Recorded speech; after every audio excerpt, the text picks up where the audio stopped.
The Candy Jar, Part 9 of the Jar series, a Liberty Barnes fanfiction. Make sure to go and support the author in the description below because we love authors in this community. And to my very patient dreamers, thank you. And sorry for the wait. Again. What do you mean he's not the one that texted me? I got the text from him saying to come quick because you needed me. This isn't funny, Tom. I'm not messing with you.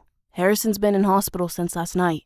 Dea started getting worried because he missed poker night, so she made a few calls and found out he was in surgery. Surgery?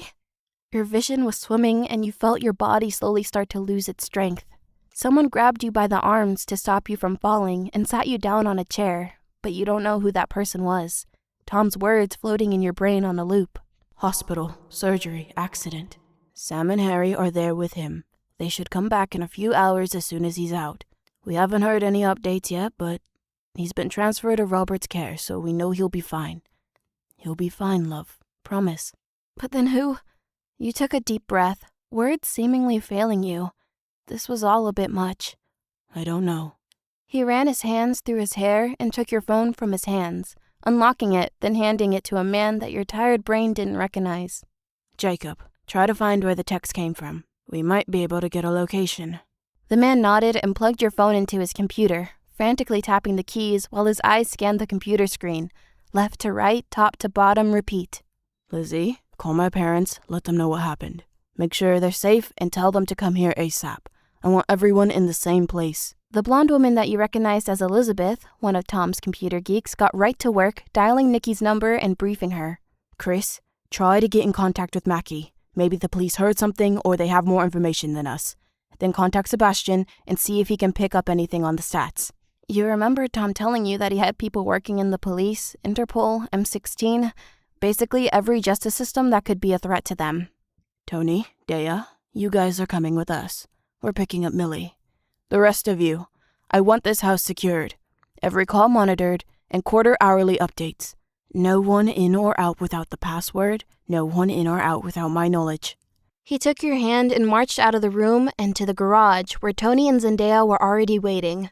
The dark-haired man was prepping the car, putting blades and guns in their designated spots, while the woman slipped one last knife in her boot before getting in.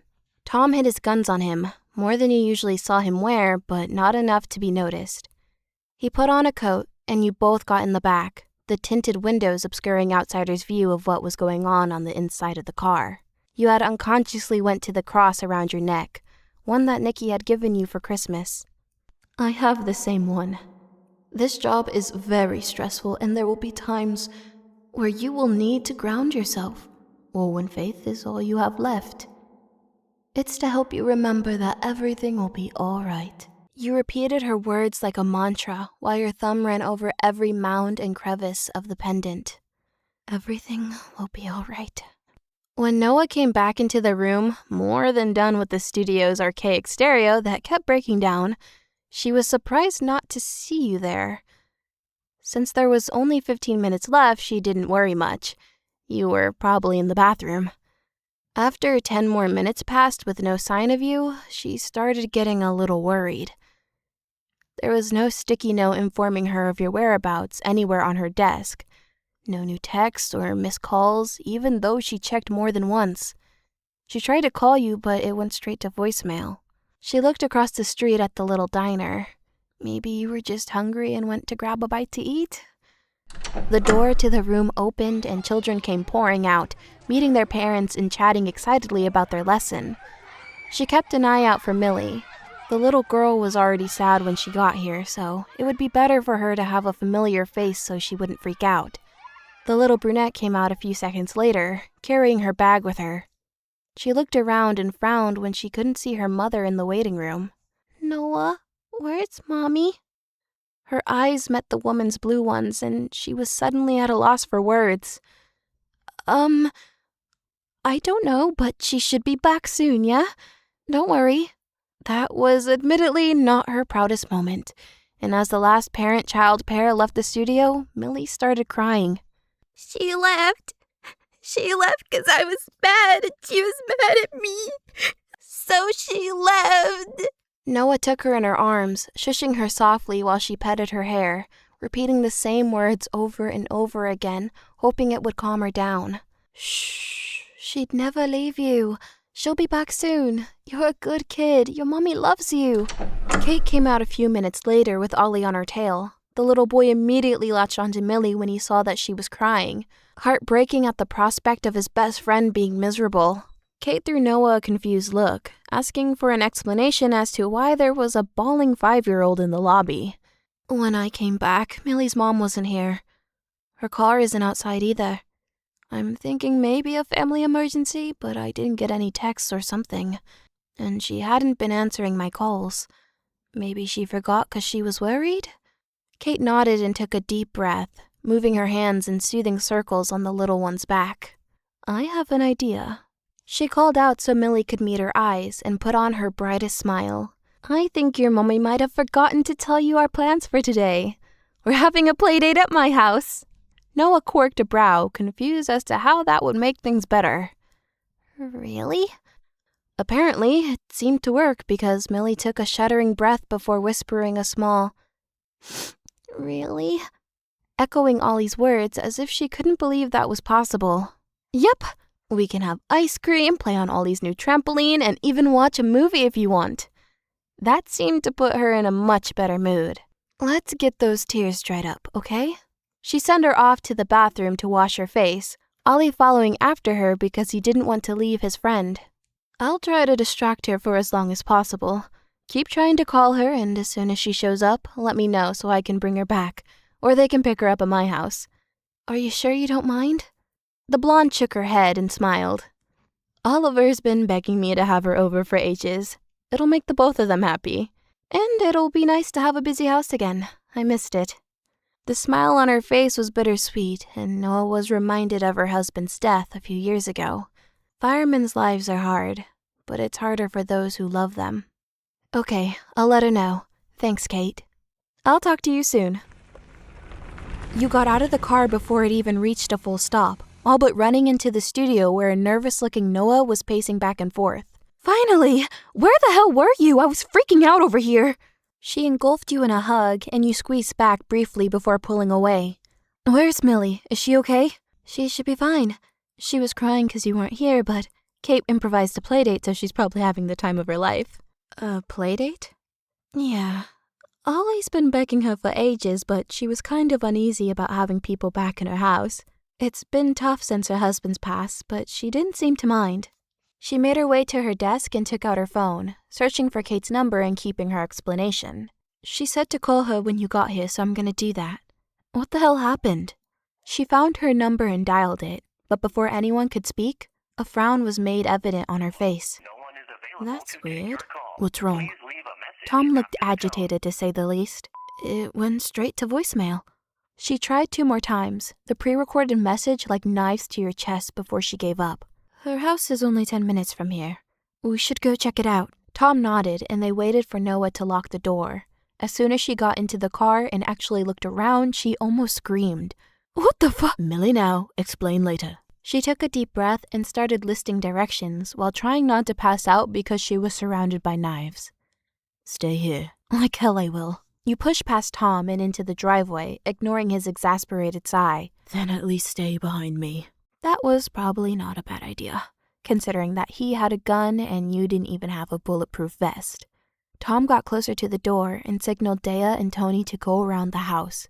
He knocked on the door, watching as it creaked open on its own.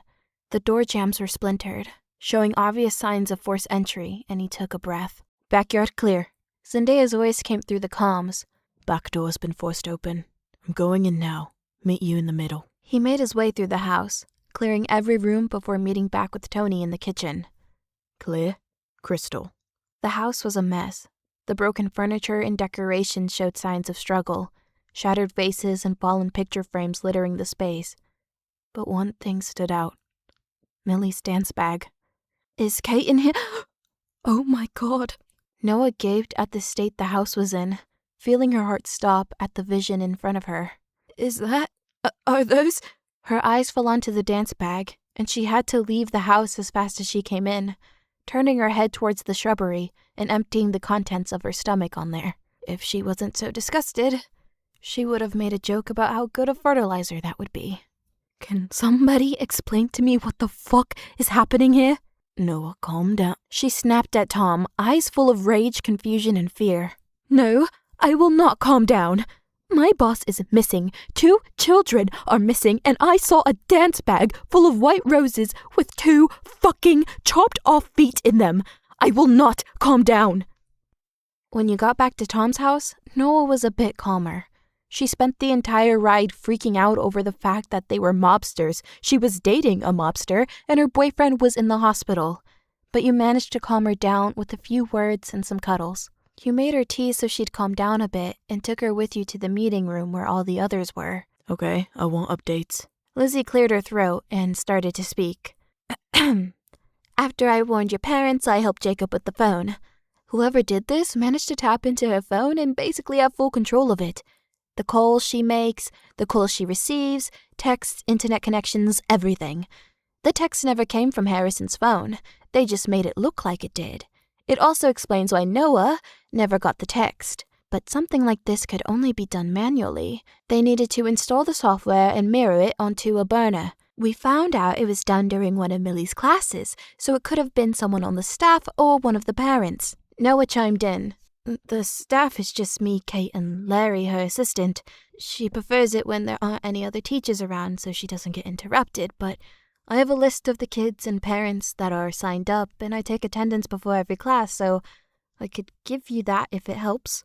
Jacob nodded and she took out her keys, a cactus-shaped hard drive hanging from it. She plugged it in and unlocked the files so he could get to work, while Chris started talking. I talked to Mackie and tried to get details about the accident. It seems like a drunk driver going too fast. He hit the back of the car and has lost control. They've identified the guy and he's in custody.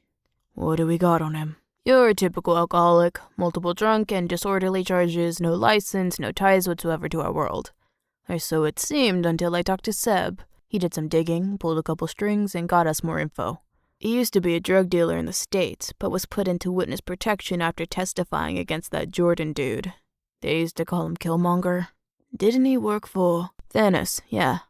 The current hypothesis is that Thanos called him, threatened him into causing the accident.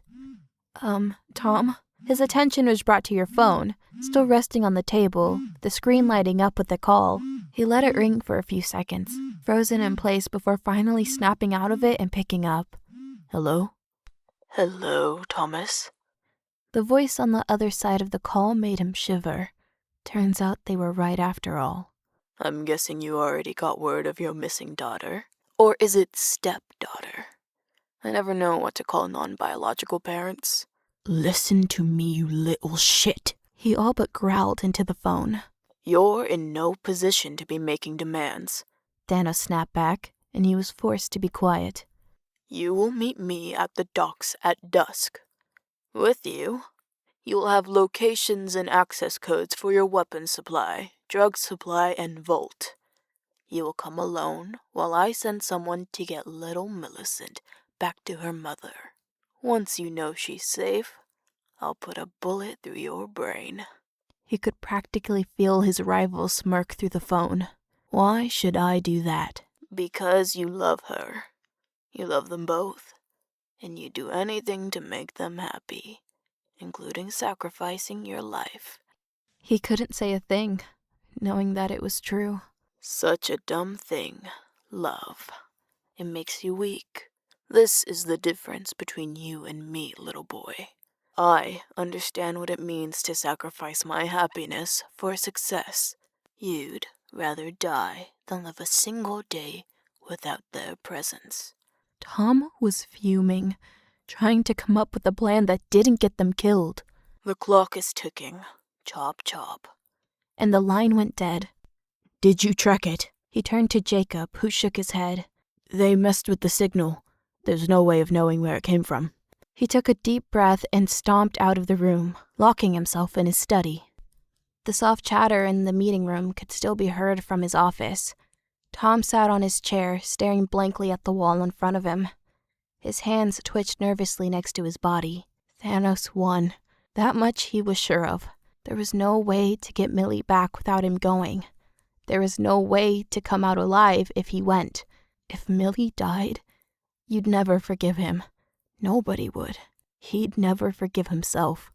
But if he died, you'd be crushed. His eyes flicked over to the jar on his shelf. Millie's candy jar for when she came to spend time with Tom. He walked towards it and picked it up, memories rushing back to him. What's that? It's a candy jar. He quirked an eyebrow as she put it in one of the lower shelves so she could reach it easily. And why is it in my office? She rolled her eyes in a way that was entirely to Harrison. He'd have to stop them from hanging out as much. She was starting to become too much like him. And walked over to him, climbing onto his lap as she usually did. 'Cause that way I won't get hungry when I come here. And sometimes when you're on the phone with your work people, you get really mad and candy always makes me happy. So when you're mad, you can take a candy so you'll be happy again. The memory seemed so distant now. He took his lighter and the pack of cigarettes from his bottom drawer, greeting the objects like old friends. He hadn't smoked since he started having weekly movie nights with you, but it seemed like that was the only way to calm down. He opened the door to his balcony and sat on the chair facing the horizon. The sun would set in about 3 hours. He took out a cigarette and lit it up, bringing it to his lips after.